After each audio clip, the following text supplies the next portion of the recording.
सर्वप्रथम तो जय श्री कृष्ण।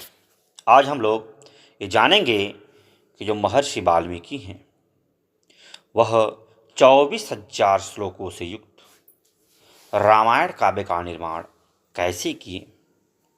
इसके पहले जो वीडियो हैं उसमें हम जान चुके हैं कि उन्हें नारद मुनि श्री रामचरित्र के बारे में बताते हैं। बाद में पक्षियों का भी उसमें दिया गया है कि पक्षी जो क्रौंच पक्षी था उसके मारे जाने से बड़े दुखित होते हैं। ब्रह्मा जी के समझाने पर वह रामायण लिखने के लिए आतुर होते हैं। कहते हैं कि ध्यान करने पर ही आपको स्मरण हो आएगा, आप बस लिखना तो शुरू कीजिए। अब उसके आगे है महर्षि वाल्मीकि ने 24,000 श्लोकों से रामायण काव्य का निर्माण कैसे किया, उसको हम लोग जानते हैं। बड़े ही ध्यान से आप सुने, क्योंकि आप जान चुके हैं कि रामायण को सुनना या उसे सुनाना दोनों ही मानव जीवन के लिए बड़ा ही अच्छा है, शुभ कारक होता है। हाँ, आपका जीवन सुखमय होगा, इसलिए बड़े ही ध्यान से आप सुने। श्री रामचंद्र जी ने जब वन से लौटकर राज्य का शासन अपने हाथ में ले लिया, उसके बाद भगवान वाल्मीकि मुनि ने उनके संपूर्ण चरित्र के आधार पर विचित्र पद और अर्थ से युक्त रामायण काव्य का निर्माण किया। इसमें महर्षि ने 24,000 श्लोक, 500 सर्ग तथा उत्तर सहित 7 कांडों का प्रतिपादन किया। भविष्य तथा उत्तर कांड सहित समस्त रामायण पूर्ण कर लेने के पश्चात सामर्थ्यशाली महाज्ञानी महर्षि ने सोचा कि कौन ऐसा शक्तिशाली पुरुष होगा जो इस महाकाव्य को पढ़कर जन समुदाय में सुना सके। क्योंकि अब तो लिख दिए महर्षि वाल्मीकि, लेकिन अब वह सोचने लगे इस महाकाव्य को जन जन तक, लोगों तक कैसे पहुंचाया जा सके जिससे लोगों का कल्याण हो। क्योंकि रामायण सुनना और सुनाना दोनों ही लाभदायक है। तो जिसने लिखा अर्थात वाल्मीकि ने तो सोचे अब इसको जन समुदाय तक कैसे पहुंचाया जाए, ऐसा कौन वीर है जो पहुंचा सकेगा मेरे इन काव्य को जिसको मैंने लिखा है। शुद्ध अंतःकरण वाले उस महर्षि के इस प्रकार विचार करते ही मुनिवेश में रहने वाले राजकुमार कुश और लव ने आकर उनके चरणों में प्रणाम किया। राजकुमार कुश और लव दोनों भाई धर्म के ज्ञाता और यशस्वी थे। उनका स्वर बड़ा ही मधुर था और वे मुनि के आश्रम पर ही रहते थे। उनकी साधारण शक्ति अद्भुत थी और वे दोनों ही वेदों में पारंगत हो चुके थे। भगवान वाल्मीकि ने उनकी ओर देखा और उन्हें सुयोग्य समझकर उत्तम व्रत का पालन करने वाले उन महर्षि ने वेदार्थ का विस्तार के साथ ज्ञान कराने के लिए उन्हें सीता के चरित्र से युक्त संपूर्ण रामायण नामक महाकाव्य का, जिसका दूसरा नाम पौलस्त्यवध अथवा दशानन वध था। मतलब जो रामायण है इसका 2 नाम अलग से एक और है, पौलस्त्यवध और दशानन वध रामायण का ही महाकाव्य का नाम है। इसका अध्ययन उन्होंने लव कुश को कराया। वह महाकाव्य पढ़ने और गाने में भी मधुर, द्रुत, मध्य और विलंबित इन तीनों गतियों से अन्वित, षटच आदि सातों स्वरों से युक्त वीणा बजाकर स्वर और ताल के साथ गाने योग्य तथा श्रृंगार, करुण, हास्य, रौद्र, भयानक तथा वीर आदि सभी रसों से अनुप्रमाणित है। दोनों भाई कुश और लव उस महाकाव्य को पढ़कर उसका गान करने लगे। वे दोनों भाई गंधर्व विद्या, संगीत शास्त्र के तत्वज्ञ, स्थान और मूर्छान के जानकार, मधुर स्वर से संपन्न तथा गंधर्वों के समान मनोहर रूप वाले थे। सुंदर रूप और शुभ लक्षण उनकी सहज संपत्ति थे। वे दोनों भाई बड़े मधुर स्वर से वार्तालाप करते थे, जैसे बिंब से प्रतिबिंब प्रकट होते हैं। उसी प्रकार श्री राम के शरीर से उत्पन्न हुए वे दोनों राजकुमार दूसरे युगल श्री राम ही प्रतीत होते थे, अर्थात श्री राम का ही प्रतिबिंब थे ही, और लगता था कि श्री राम ही हैं, ऐसा प्रतिबिंब था उन दोनों बालकों का, कुश और लव का। ऐसा लगता था कि अपने पिता के प्रति छाया ही तो थे वो लोग। वे दोनों राजपुत्र सब लोगों की प्रशंसा के पात्र थे। उन्होंने उस धर्मानुकूल उत्तम उपाख्यान में संपूर्ण काव्यों को जिहाग्रह कर लिया, अर्थात जुबान से ही सुनाने में सक्षम हो गए। और जब कभी ऋषियों, ब्राह्मणों तथा साधुओं का समागम होता था, उस समय उनके बीच में बैठकर वे दोनों तत्वज्ञ बालक एकाग्रचित हो रामायण का गान किया करते थे। एक दिन की बात है, बहुत से शुद्ध अंतःकरण वाले महर्षियों की मंडली एकत्र हुई। उसमें महान सौभाग्यशाली तथा समस्त शुभ लक्षणों से सुशोभित महामनस्वी कुश और लव भी उपस्थित थे। उन्होंने बीच सभा में उन महात्माओं के समीप बैठकर उस रामायण काव्य का गान किया। उसे सुनकर सभी मुनियों के नेत्र में आंसू भर आए और वे अत्यंत विस्मय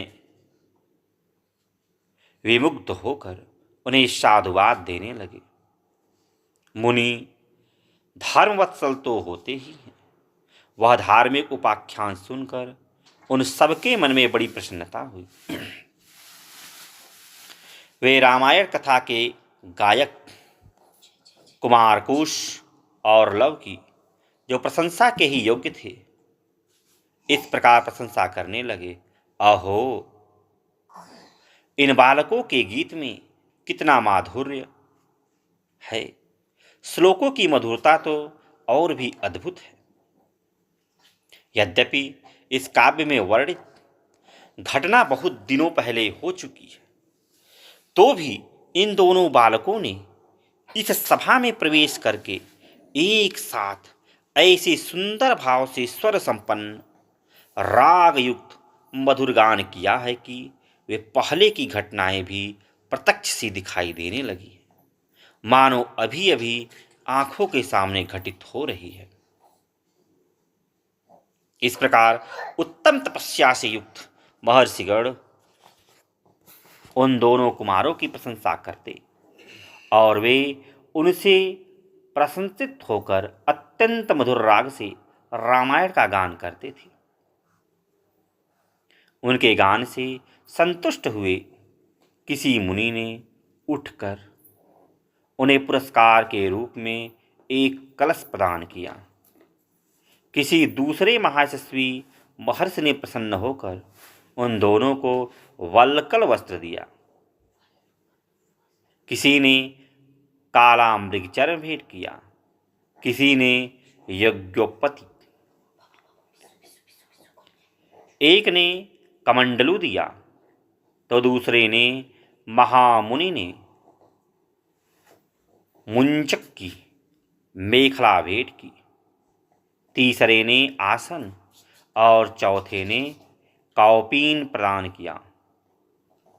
किसी अन्य मुनि ने हर्ष में भरकर उन दोनों बालकों के लिए कुठार अर्पित किया, किसी ने गेरुआ वस्त्र दिया तो किसी मुनि ने चीर भेंट किया, किसी दूसरे ने आनंदमग्न होकर जटा बांधने के लिए रस्सी दी तो किसी ने समिधा बांधकर लाने के लिए डोरी प्रदान की। एक ऋषि ने यज्ञ पात्र दिया तो दूसरे ने काष्ठभार समर्पित किया, किसी ने गूलर की लकड़ी का बना हुआ पीढ़ा अर्पित किया। कुछ लोग उस समय आशीर्वाद देने लगे, बच्चों, तुम दोनों का कल्याण हो। दूसरे महर्षि प्रसन्नतापूर्वक बोल उठे, तुम्हारी आयु बढ़े। इस प्रकार सभी सत्यवादी मुनियों ने उन दोनों को नाना प्रकार के वर दिए। महर्षि वाल्मीकि द्वारा वर्णित यह आश्चर्यमय काव्य परवर्ती कवियों के लिए श्रेष्ठ आधारशिला है। श्री रामचंद्र के संपूर्ण चरित्रों का क्रमशः वर्णन करते हुए इसकी समाप्ति की गई है। संपूर्ण गीतों के विशेषज्ञ राजकुमारों, यह काव्य आयु एवं पुष्टि प्रदान करने वाला तथा सबके कान और मन को मोहने वाला मधुर संगीत है। तुम दोनों ने बड़े सुंदर ढंग से इसका गान किया है। एक समय सर्वत्र प्रशंसित होने वाले राजकुमार कुश और लव अयोध्या की गलियों और सड़कों पर रामायण के श्लोकों का गान करते हुए विचर रहे थे। इसी समय उनके ऊपर भरत के बड़े भाई श्री राम की दृष्टि पड़ी। उन्होंने उन समादर योग्य बंधुओं को अपने घर बुलाकर उनका यथोचित सम्मान किया। तदनंतर शत्रुओं का संहार करने वाले श्री राम सुवर्णमय दिव्य सिंहासन पर विराजमान हुए। उनके मंत्री और भाई भी उनके पास ही बैठे थे। उन सबके साथ सुंदर रूप वाले उन दोनों विनयशील भाइयों की ओर देखकर श्री रामचंद्र जी ने भरत, लक्ष्मण और शत्रुघ्न से कहा, ये देवता के समान तेजस्वी दोनों कुमार विचित्र अर्थ और पदों से युक्त मधुर काव्य बड़े सुंदर ढंग से गाकर सुनाते हैं। तुम सब लोग इसे सुनो। यो कहकर उन्होंने उन दोनों भाइयों को गाने की आज्ञा दी। आज्ञा पाकर वे दोनों भाई वीणा के लय के साथ अपने मन के अनुकूल तार उच्च एवं मधुर स्वर में राग आलापते हुए रामायण काव्य का गान करने लगे। उनका उच्चारण इतना स्पष्ट था कि सुनते ही अर्थ का बोध हो जाता था। उनका गान सुनकर श्रोताओं के समस्त अंगों में हर्ष जनित रोमांच हो आया तथा उन सबके मन और आत्मा में आनंद की तरंगे उठने लगी। उस जनसभा में होने वाला वह गान सबकी श्रवणेंद्रियों को अत्यंत सुखद प्रतीत होता था। उस समय श्री राम ने अपने भाइयों का ध्यान आकृष्ट करते हुए कहा, ये दोनों कुमार मुनि होकर भी राजोचित लक्षणों से संपन्न हैं। संगीत में कुशल होने के साथ ही महान तपस्वी हैं।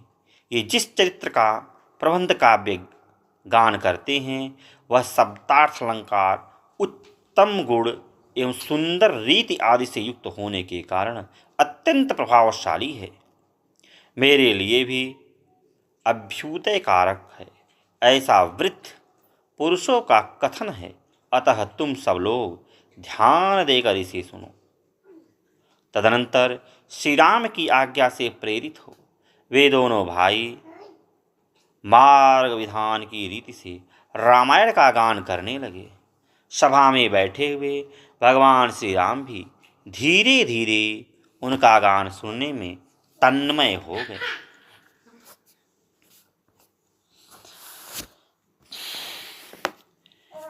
यह सारी पृथ्वी पूर्व काल में प्रजापति मुनि से लेकर अब तक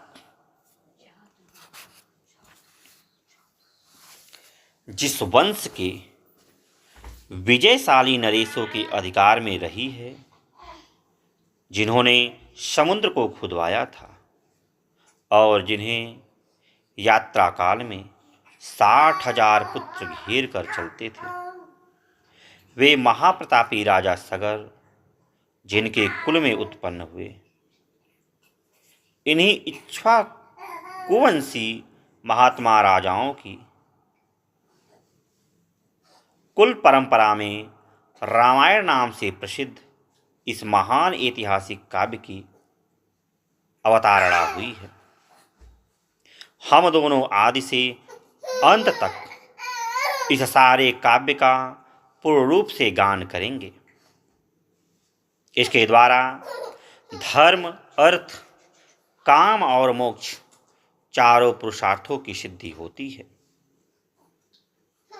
तो ध्यान से आप लोग भी सुने, क्योंकि देखिए इसको सुनने मात्र से धर्म, अर्थ, काम और मोक्ष चारों पुरुषार्थों की सिद्धि हो जाती है।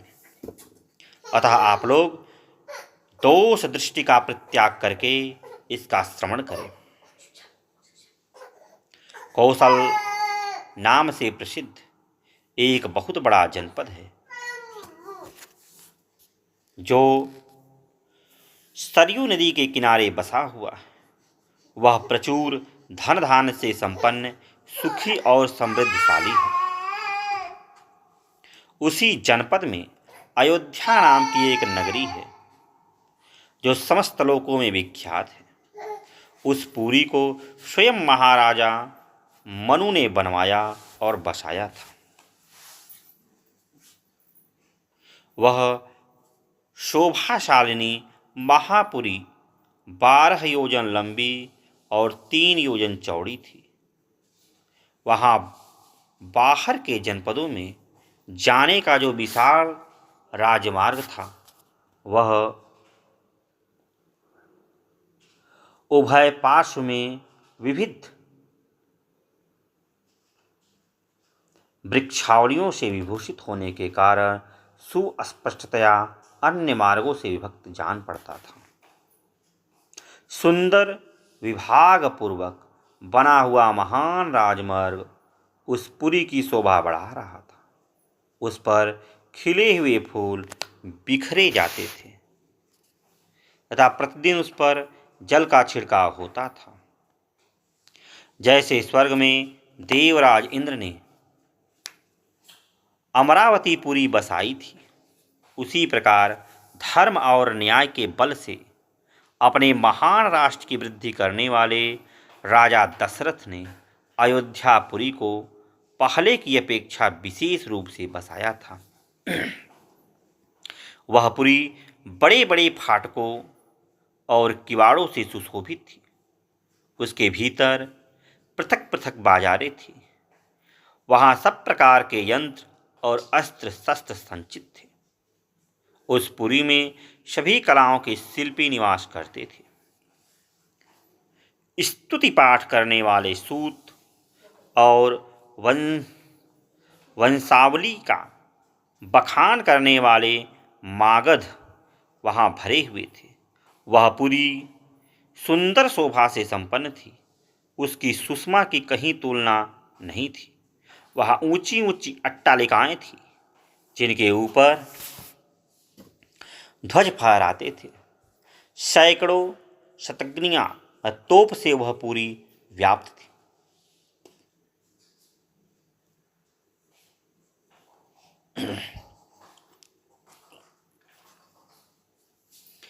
उस पुरी में ऐसी बहुत सी नाटक मंडलियां थीं जिनमें केवल स्त्रियां ही नृत्य एवं अभिनय करती थी।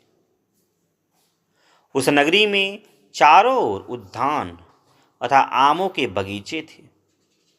लंबाई और चौड़ाई की दृष्टि से वह पुरी बहुत विशाल थी तथा शाखुक वन उसे सब ओर से घेरे हुए थे।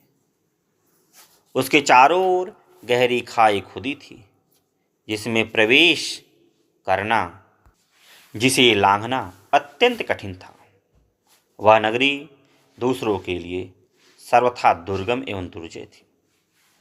घोड़े, हाथी, गाय बैल, ऊंट तथा गधे आदि उपयोगी पशुओं से वह पूरी भरी पूरी थी।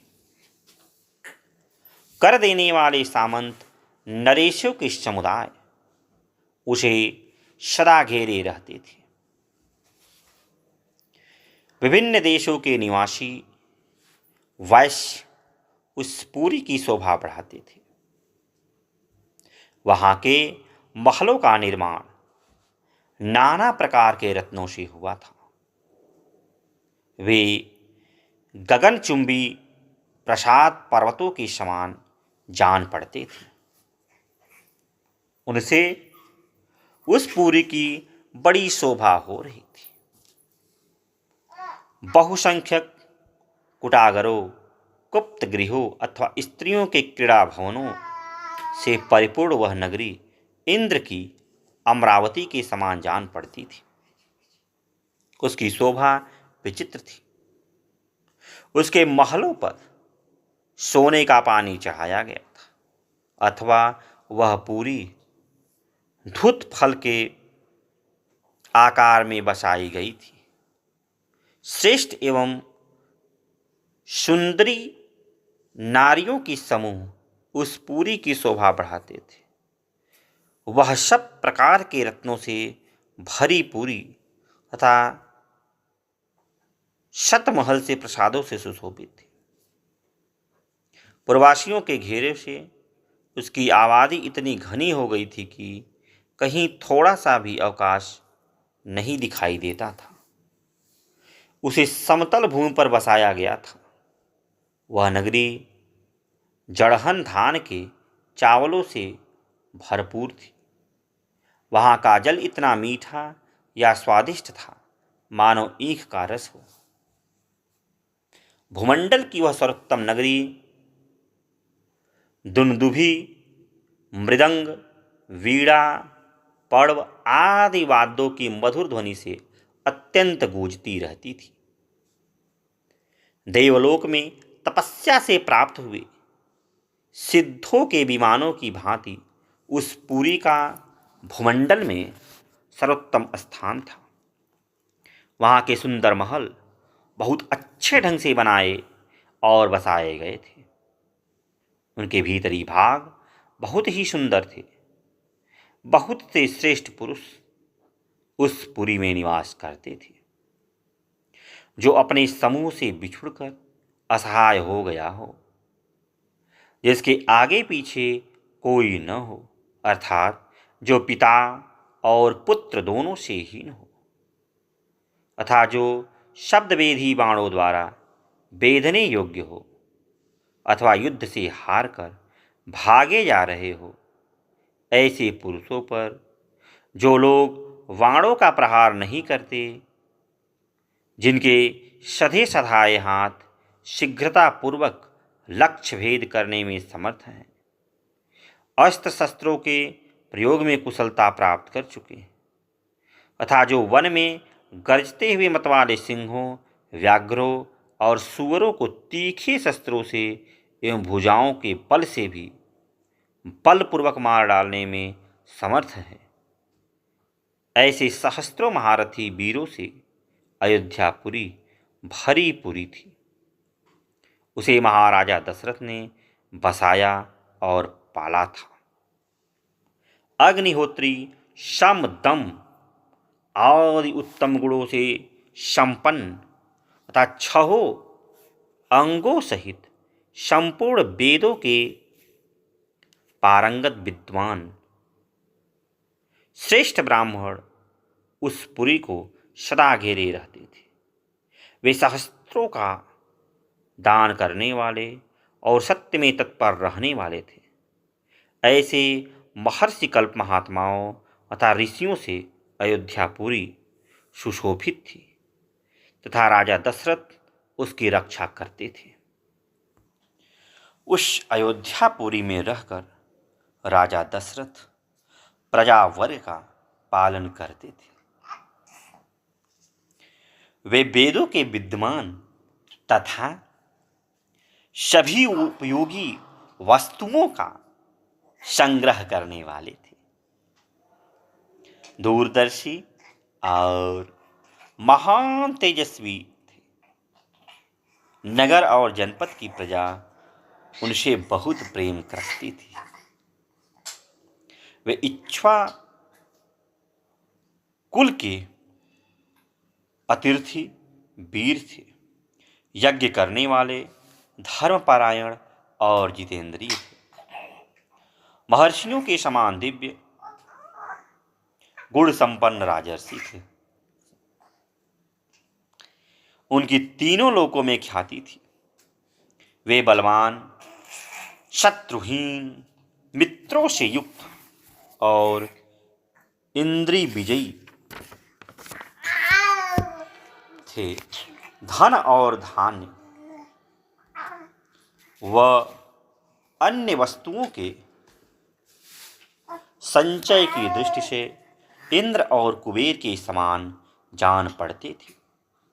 जैसे महातेजस्वी प्रजापति मनु संपूर्ण जगत की रक्षा करते थे, उसी प्रकार महाराजा दशरथ भी करते थे। धर्म, अर्थ और काम का संपादन करने वाले, कर्मों का अनुष्ठान करते हुए वे सत्य प्रतिज्ञ नरेश उस श्रेष्ठ अयोध्यापुरी का उसी तरह पालन करते थे जैसे इंद्र अमरावतीपुरी का। उस उत्तम नगर में निवास करने वाले सभी मनुष्य प्रसन्न, धर्मात्मा, बहुश्रुत, निर्लोभ, सत्यवादी तथा अपने अपने धन से संतुष्ट रहने वाले थे। उस श्रेष्ठ पुरी में कोई भी ऐसा कुटुंबी नहीं था जिसके पास उत्कृष्ट वस्तु का संग्रह अधिक मात्रा में न हो, जिसके धर्म, अर्थ और काममय पुरुषार्थ सिद्ध न हो गए हो तथा जिसके पास गाय, बैल, घोड़े, धन धान्य आदि का अभाव हो। अयोध्या में कहीं भी कोई कामी, कृपण, क्रूर, मूर्ख और नास्तिक मनुष्य देखने को भी नहीं मिलता था। वहाँ के सभी स्त्री पुरुष धर्मशील, संयमी, सदा प्रसन्न रहने वाले तथा शील और सदाचार की दृष्टि से महर्षियों की भांति निर्मल थे। वहाँ कोई भी कुंडल, मुकुट और पुष्पहार से शून्य नहीं था। किसी के पास भोग सामग्री की कमी नहीं थी। कोई भी ऐसा नहीं था जो नहा धोकर साफ सुथरा न हो, जिसके अंगों में चंदन का लेप न हुआ हो तथा जो सुगंध से वंचित हो। अपवित्र अन्न भोजन करने वाला, दान न देने वाला तथा मन को काबू में न रखने वाला मनुष्य तो वहाँ कोई दिखाई ही नहीं देता था। कोई भी ऐसा पुरुष देखने में नहीं आता था जो बाजू बंद, निष्क, स्वर्ण पदक या मोहर तथा हाथ का आभूषण, कड़ा आदि धारण न किए हो।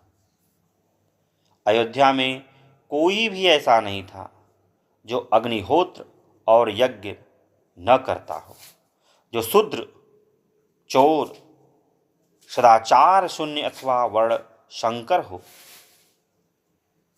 वहाँ निवास करने वाले ब्राह्मण सदा अपने कर्मों में लगे रहते, इंद्रियों को वश में रखते, दान और स्वाध्याय करते तथा प्रतिग्रह से बचे रहते थे। वहाँ कहीं एक भी ऐसा द्विज नहीं था जो नास्तिक, असत्यवादी, अनेक शास्त्रों के ज्ञान से रहित, दूसरों के दोष ढूंढने वाला, साधन में असमर्थ और विद्याहीन हो।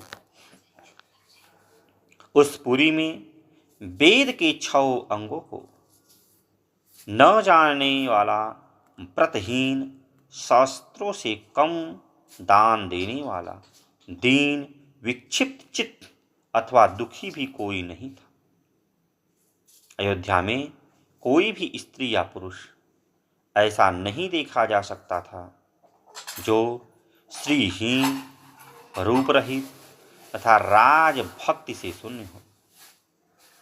ब्राह्मण आदि चारों वर्णों के लोग देवता और अतिथियों के पूजन, कृतज्ञ, उदार, शूरवीर और पराक्रमी थे।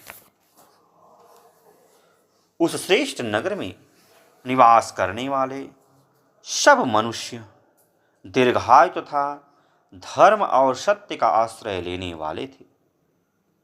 सदा स्त्री, पुत्र और पौत्र आदि पारिवारिक साथ सुख से रहते थे। क्षत्रिय ब्राह्मणों का मुंह जोहते थे, वैश्य क्षत्रियों की आज्ञा का पालन करते थे और शूद्र अपने कर्तव्य का पालन करते हुए उपयुक्त तीनों वर्णों की सेवा में संलग्न रहते थे। इक्ष्वाकु कुल के स्वामी राजा दशरथ अयोध्यापुरी की रक्षा उसी प्रकार करते थे जैसे बुद्धिमान महाराज मनु ने पूर्व काल में उसकी रक्षा की थी। शौर्य की अधिकता के कारण अग्नि के समान दुर्धर्ष, कुटिलता से रहित, अपमान को सहन करने में असमर्थ तथा अस्त्र शस्त्रों के ज्ञाता योद्धाओं के समुदाय से वह पूरी उसी तरह भरी पूरी रहती थी जैसे पर्वतों की गुफा सिंहों के समूह से परिपूर्ण हो। काम्बोज और वाहिक देश में उत्पन्न हुए उत्तम घोड़ों से वनायु देश के अश्वसित तथा सिंधु नद के निकट पैदा होने वाले दरियाई घोड़ों से जो इंद्र के अश्व उच्च स्त्रवा के समान श्रेष्ठ थे अयोध्यापुरी भरी रहती थी। विंध्य और हिमालय पर्वतों में उत्पन्न होने वाले अत्यंत बलशाली पर्वताकार मदमथ गजराजों से भी वह नगरी परिपूर्ण रहती थी। एरावत कुल में उत्पन्न महापद के वंश में पैदा हुए तथा अंजन और वामन नामक दिग्गजों से भी प्रकट हुई हाथी उस पुरी की पूर्णता में सहायक हो रहे थे। हिमालय पर्वत उत्पन्न भद्र जाति के विंध्य पर्वत पर उत्पन्न हुए मंत्र जाति के तथा सहज पर्वत पर पैदा हुए मृग जाति के हाथी भी वहां मौजूद थे। भद्र, मंद्र और मृग इन तीनों के मेल से उत्पन्न हुए शंकर जाति के, भद्र और मंद्र इन दो जातियों के मेल से पैदा हुए शंकर जाति के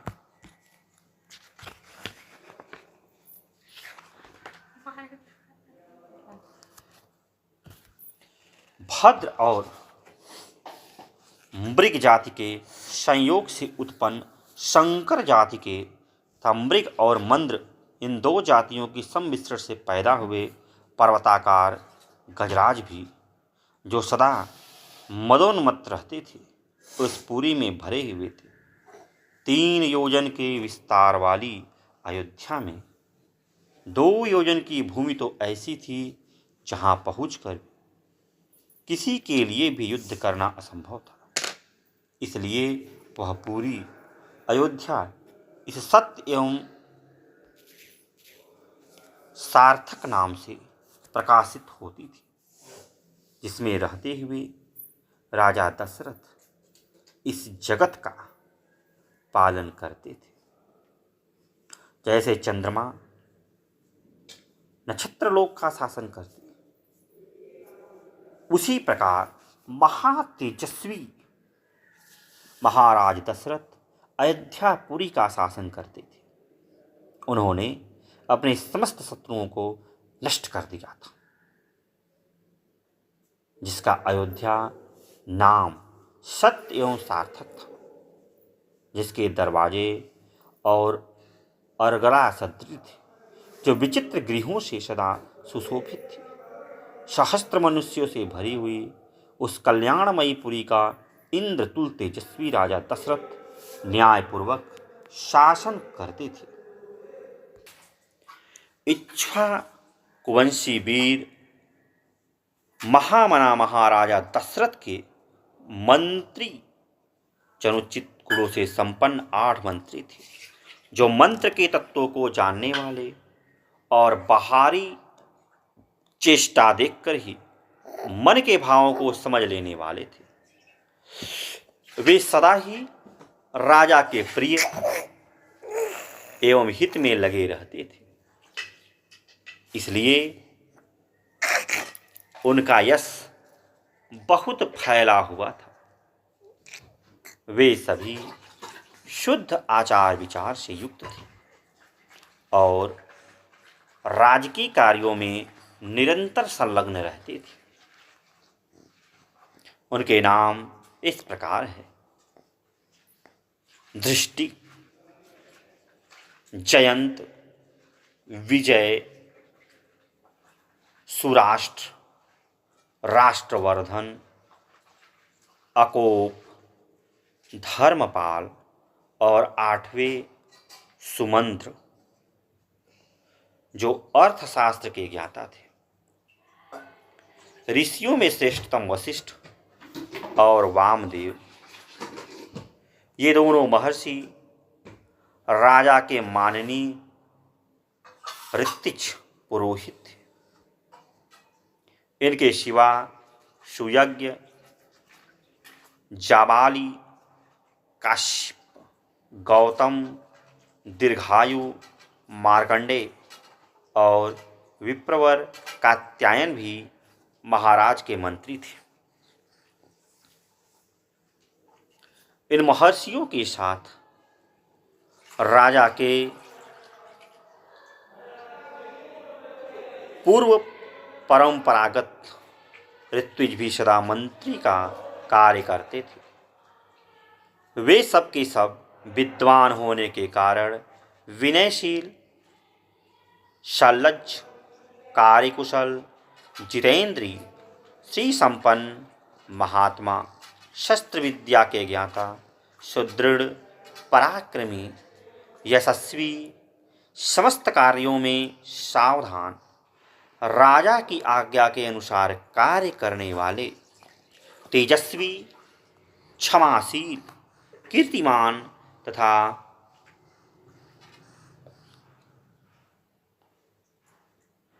मूसक राकर बात करने वाले थे। वे कभी काम, क्रोध या स्वार्थ के वशीभूत होकर झूठ नहीं बोलते थे। अपने या शत्रु पक्ष के राजाओं की कोई भी बात उनसे छिपी नहीं रहती थी। दूसरे राजा क्या करते हैं, क्या कर चुके हैं और क्या करना चाहते हैं, ये सभी बातें गुप्तचरों द्वारा उन्हें मालूम रहती थी। वे सभी व्यवहार कुशल थे।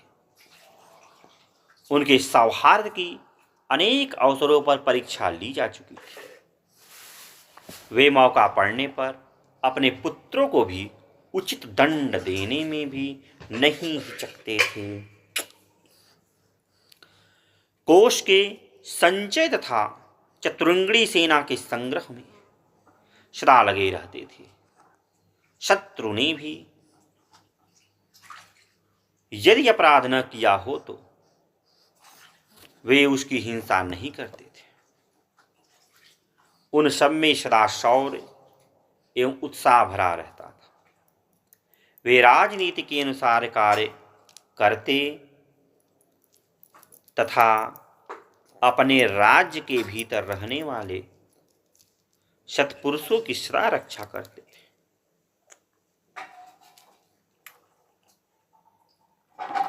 ब्राह्मणों और क्षत्रियों को कष्ट न पहुंचाकर न्यायोचित धन से राजा का खजाना भरते थे। वे अपराधी पुरुषों के बलाबल को देखकर उनके प्रति तीक्ष्ण अथवा मृदु दंड का प्रयोग करते थे। उनके या उन सबके भाव शुद्ध और विचार एक से थे। उनकी जानकारी में अयोध्यापुरी अथवा कौशल राज्य के भीतर कहीं एक भी मनुष्य ऐसा नहीं था जो मिथ्यावादी, दुष्ट और पर स्त्री लंपट हो। संपूर्ण राष्ट्र और नगर में पूर्ण शांति छाई रहती थी। उन मंत्रियों के वस्त्र और वेश स्वच्छ एवं सुंदर होते थे। वे उत्तम व्रत का पालन करने वाले तथा राजा के हितैषी थे। नीति रूप नेत्रों से देखते हुए सदा सजग रहते थे। अपने गुणों के कारण वे सभी मंत्री गुरु तुल्य समादरणीय राजा के अनुग्रह पात्र थे। अपने पराक्रम के कारण उनकी सर्वत्र ख्याति थी। विदेशों में भी सब लोग उन्हें जानते थे।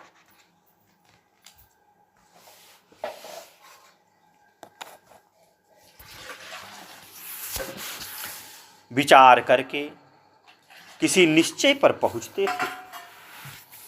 समस्त देशों और कालों में वे गुणवान ही सिद्ध होते थे, गुणहीन नहीं। संधि और विग्रह के उपयोग और अवसर का उन्हें अच्छी तरह ज्ञान था। वे स्वभाव से ही संपत्तिशाली, दैवी संपत्ति से युक्त थे। उनमें राजकीय मंत्रणा को गुप्त रखने की पूर्ण शक्ति थी। वे सूक्ष्म विषय का विचार करने में कुशल थे। नीति शास्त्र में उनकी विशेष जानकारी थी तथा वे सदा ही प्रिय लगने वाली बात बोलते थे। ऐसे गुणवान मंत्रियों के साथ रहकर निष्पाप राजा दशरथ उस भूमंडल पर शासन करते थे। वे गुप्तचरों के द्वारा अपने और शत्रु राज्य के वृत्तांतों पर दृष्टि रखते थे। प्रजा का धर्मपूर्वक पालन करते थे तथा प्रजा पालन करते हुए अधर्म से दूर ही रहते थे।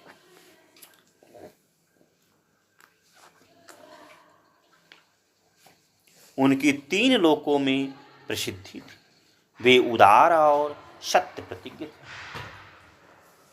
पुरुष सिंह राजा दशरथ अयोध्या में ही रहकर इस पृथ्वी का शासन करते थे। उन्हें कभी अपने बड़ा अथवा अपने समान भी कोई शत्रु नहीं मिला। उनके मित्रों की संख्या बहुत थी। सभी सामंत उनके चरणों में मस्तक झुकाते थे। उनके प्रताप से राज्य के सारे कंटक शत्रु एवं चोर आदि नष्ट हो गए थे। जैसे देवराज इंद्र स्वर्ग में रहकर तीनों लोकों का पालन करते हैं, उसी प्रकार राजा दशरथ अयोध्या में रहकर संपूर्ण जगत का शासन करते थे। उनके मंत्री मंत्रणा को गुप्त रखने तथा राज्य के हित साधने में संलग्न रहते थे। वे राजा के प्रति अनुरक्त, कार्यकुशल और शक्तिशाली थे। जैसे सूर्य अपनी तेजोमयी किरणों के साथ उदित होकर प्रकाशित होते हैं, उसी प्रकार राजा दशरथ उन तेजस्वी मंत्रियों से घिरे रहकर बड़ी शोभा पाते थे। संपूर्ण धर्मों को जानने वाले महात्मा राजा दशरथ ऐसे प्रभावशाली होते हुए भी पुत्र के लिए सदा चिंतित रहते थे। उनके वंश को चलाने वाला कोई पुत्र नहीं था। जानते हैं कि जब भी कोई राजा हो या परिवार हो, आप कितनों बलशाली हो, कितनों ही धार्मिक हो, कितनों ही न्यायी हो, अगर आपके पास कोई पुत्र अर्थात कोई संतान ही न हो, आपके संपत्ति का कोई उत्तराधिकारी ही न हो, न पुत्र हो न पुत्री हो, तो वह कितनों ही ज्ञानी हो, कितनों ही धार्मिक हो, उसके मन में कहीं न कहीं दुख घेरा ही रहता है। संतान होना व्यक्ति के लिए बड़ा ही सुखदायक होता है। राजा दशरथ इतने बड़े न्यायी हैं, गुणवान व्यक्ति हैं। उनके शासन में प्रजा बहुत प्रसन्न है। उनके पास कोई पुत्र न होने के कारण उनका मन कहीं न कहीं खिन्न रहता था, हमेशा चिंतित रहते थे। उसके लिए चिंता करते करते एक दिन उन महामनस्वी नरेश के मन में यह विचार हुआ कि मैं पुत्र प्राप्ति के लिए अश्वमेध यज्ञ का अनुष्ठान क्यों न करूं। जैसा कि आप जानते हैं, जब संतान नहीं होता है तो आज के समय में लोग डॉक्टर के पास जाते हैं, वैद्य के पास जाते हैं, नाना प्रकार के कार्य करते हैं कि कोई एक संतान मुझे प्राप्त हो जाए। तो राजा दशरथ भी जब साधारण कार्य से सफल न हुए, तब वह दूसरे रास्ते को अपनाने लगे।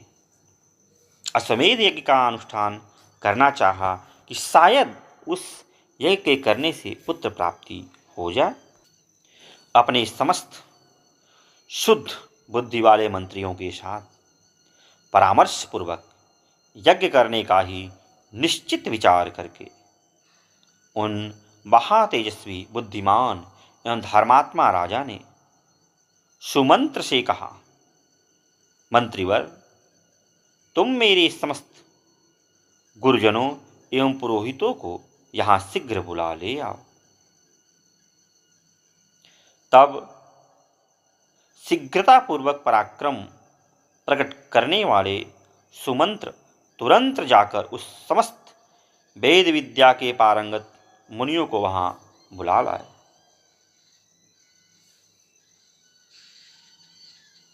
सुयज्ञ, वामदेव, जावाली, काश्यप, कुल पुरोहित वशिष्ठ तथा और भी जो श्रेष्ठ ब्राह्मण थे, उन सब की पूजा करके धर्मात्मा राजा दशरथ ने धर्म और अधर्म से युक्त यह मधुर वचन कहा, महर्षियों, मैं सदा पुत्र के लिए विलाप करता रहता हूँ। उसके बिना इस राज्य आदि से मुझे सुख नहीं मिलता। अतः मैंने यह निश्चय किया है कि मैं पुत्र प्राप्ति के लिए अश्वमेध यज्ञ के द्वारा भगवान का यजन करूं। मेरी इच्छा है कि शास्त्रोक्त विधि से इस यज्ञ का अनुष्ठान करूं। अतः किस प्रकार मुझे मेरी मनोवांछित वस्तु प्राप्त होगी, इसका विचार आप लोग यहाँ करें। राजा के ऐसा कहने पर वशिष्ठ आदि सब ब्राह्मणों ने बहुत अच्छा ऐसा कहकर उनके मुंह से कहे गए पूर्वोक्त वचन की प्रशंसा की। फिर वे सभी अत्यंत प्रसन्न होकर राजा दशरथ से बोले, महाराज, यज्ञ सामग्री का संग्रह किया जाए, भूमंडल में भ्रमण के लिए यज्ञ संबंधी अश्व छोड़ा जाए तथा सरयू के उत्तर तट पर यज्ञ भूमि का निर्माण किया जाए। तुम यज्ञ द्वारा सर्वथा अपनी इच्छा के अनुरूप पुत्र प्राप्त कर लोगे, क्योंकि पुत्र के लिए तुम्हारे हृदय में ऐसी धार्मिक बुद्धि का उदय हुआ है। ब्राह्मणों का यह कथन सुनकर राजा बहुत संतुष्ट हुए। हर्ष से उनके नेत्र चंचल हो उठे। वे अपने मंत्रियों से बोले, गुरुजनों की आज्ञा के अनुसार यज्ञ की सामग्री यहाँ एकत्र की जाए। शक्तिशाली वीरों के संरक्षण में उपाध्याय सहित अश्व को छोड़ा जाए। सरयू के उत्तर तट पर यज्ञ भूमि का निर्माण हो। शास्त्रोक्त विधि के अनुसार क्रमशः शांति कर्म का विस्तार किया जाए, जिससे विघ्नों का निवारण हो। यदि इस श्रेष्ठ यज्ञ में कष्टप्रद अपराध बन जाने का भय न हो तो सभी राजा इसका संपादन कर सकते हैं, परंतु ऐसा होना कठिन है, क्योंकि विद्वान ब्रह्म राक्षस यज्ञ में विघ्न डालने के लिए छिद्र ढूंढा करते हैं। विधिहीन यज्ञ का अनुष्ठान करने वाला यजमान तत्काल नष्ट हो जाता है। अतः मेरा यह यज्ञ जिस तरह विधि पूर्वक संपन्न हो सके वैसा उपाय किया जाए। तुम सब लोग ऐसे साधन प्रस्तुत करने में समर्थ हो। राजा के द्वारा सम्मानित हुए समस्त मंत्री पूर्ववत उनके वचनों को सुनकर बोले, बहुत अच्छा, ऐसा ही होगा। इसी प्रकार वे सभी धर्मज्ञ ब्राह्मण भी नृपश्रेष्ठ दशरथ को बधाई देते हुए उनकी आज्ञा लेकर जैसे आए थे वैसे ही फिर अपने स्थान को लौट गए। उन ब्राह्मणों को विदा करके राजा ने मंत्रियों से कहा, पुरोहितों के उपदेश के अनुसार इस यज्ञ को विधिवत पूर्ण करना चाहिए। वहाँ उपस्थित हुए मंत्रियों से ऐसा कहकर परम बुद्धिमान नृपश्रेष्ठ दशरथ उन्हें विदा करके अपने महल में चले गए। वहाँ जाकर नरेश ने अपनी प्यारी पत्नियों से कहा, देवियों, दीक्षा ग्रहण करो, मैं पुत्र के लिए यज्ञ करूँगा। उस मनोहर वचन से उन सुंदर कांति वाली रानियों के मुख कमल वसंत ऋतु में विकसित होने वाले पंकजों के समान खिल उठे और अत्यंत शोभा पाने लगे। पुत्र के लिए अश्वमेध यज्ञ करने की बात सुनकर सुमंत्र ने राजा से एकांत में कहा, महाराज, एक पुराना इतिहास सुनिए। मैंने पुराण में भी इसका वर्णन सुना है।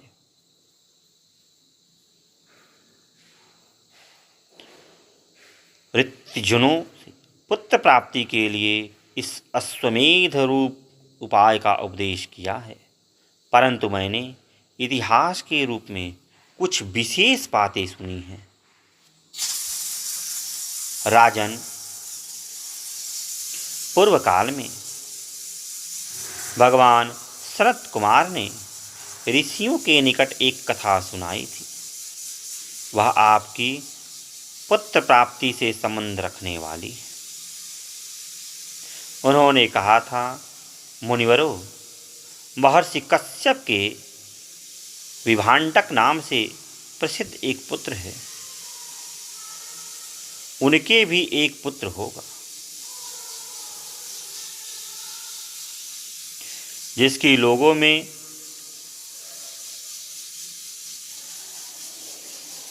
ऋष्य श्रृंग नाम से प्रसिद्धि होगी। वे ऋष्य श्रृंग मुनि सदा वन में ही रहेंगे और वन में ही सदा लालन पालन पाकर वे बड़े होंगे।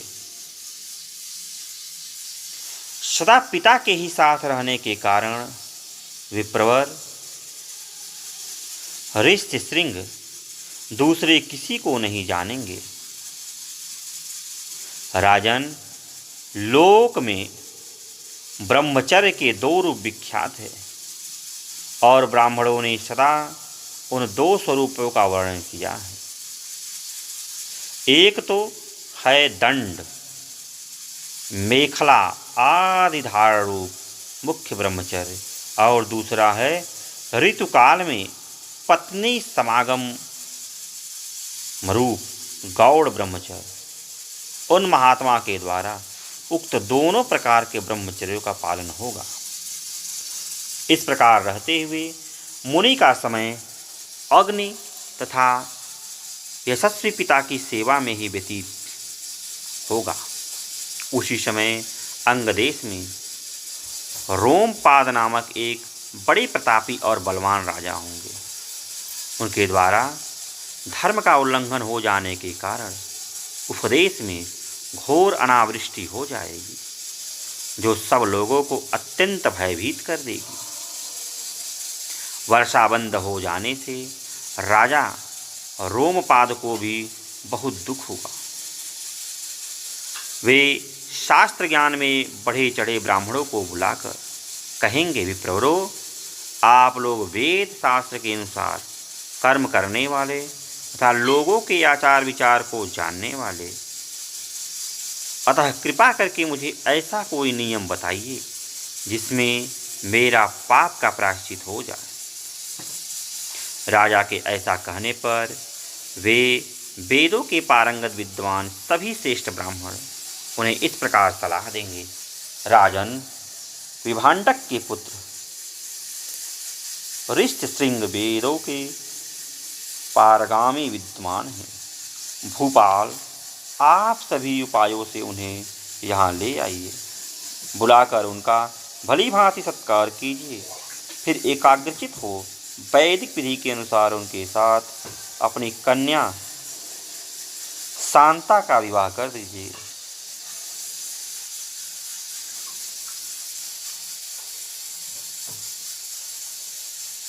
उनकी बात सुनकर राजा इस चिंता में पड़ जाएंगे कि किस उपाय से उन शक्तिशाली महर्षि को यहाँ लाया जा सकता है। फिर मनस्वी नरेश मंत्रियों के साथ निश्चय करके अपने पुरोहित और मंत्रियों को सत्कार पूर्वक वहाँ भेजेंगे। राजा की बात सुनकर वे मंत्री और पुरोहित मोह लटका कर दुखी हो कहने लगेंगे कि हम महर्षि से डरते हैं, इसलिए वहाँ नहीं जाएंगे। यो कहकर वे राजा से बड़ी अनुनय विनय करने लगेंगे। इसके बाद सोच विचार कर वे राजा को योग्य उपाय बताएंगे और कहेंगे कि हम उन ब्राह्मण कुमार को किसी उपाय से यहाँ ले आएंगे। ऐसा करने से कोई दोष नहीं घटित होगा। इस प्रकार वेश्याओं की सहायता से अंगराज मुनि कुमार ऋष्य श्रृंग को अपने यहाँ बुलाएंगे। उनके आते ही इंद्रदेव उस राज्य में वर्षा करेंगे। फिर राजा उन्हें अपनी पुत्री शांता समर्पित कर देंगे। इस तरह ऋष्य श्रृंग आपके जमाता हुए। वे ही आपके लिए पुत्रों को सुलभ कराने वाले यज्ञ कर्म का संपादन करेंगे। यह सनत कुमार जी की कही हुई बात मैंने आपसे निवेदन की है। यह सुनकर राजा दशरथ को बड़ी प्रसन्नता हुई। उन्होंने सुमंत्र से कहा, मुनि कुमार, ऋष्यशृंग को वहां जिस प्रकार और जिस उपाय से बुलाया गया वह स्पष्ट रूप से बताओ।